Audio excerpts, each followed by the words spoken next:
विधान परिषदेतील 9 जागांसाठी निवडणूक प्रक्रिया सुरू असून त्यापैकी 6 जागा भाजपच्या वाट्याला येण्याची शक्यता आहे। यातील एक जागा सोलापूर जिल्ह्याला मिळू शकते। त्यामुळे जिल्ह्यातील इच्छुक नेत्यांमध्ये हालचाली वेगात सुरू झाल्या आहेत। उद्या मंगळवारी मुख्यमंत्री देवेंद्र फडणवीस हे सोलापूर दौऱ्यावर येत असून बार्शीतील भगवंत महोत्सवाला ते उपस्थित राहणार आहेत। तसंच सोलापुरात त्यांची सभा होणार आहे। या दौऱ्यादरम्यान विधान परिषदेच्या जागांबाबत महत्त्वपूर्ण चर्चा होण्याची शक्यता वर्तवली जात आहे।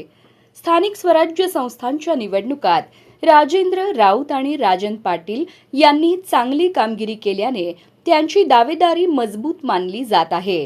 दुसरीकडे माळशिरस तालुक्यात पक्ष संघटना बळकट करण्यासाठी राम सातपुते यांना संधी मिळू शकते अशीही चर्चा आहे। तसंच विधानसभा निवडणुकीत दिलेला शब्द लक्षात घेता प्रशांत परिचारक यांच्याबाबतही निर्णय होण्याची शक्यता व्यक्त होत आहे। दरम्यान मुख्यमंत्र्यांच्या या दौऱ्यात नेमका ग्रीन सिग्नल कोणाला मिळतो याकडे जिल्ह्यातील कार्यकर्त्यांचं आणि राजकीय वर्तुळाचं लक्ष लागलं आहे।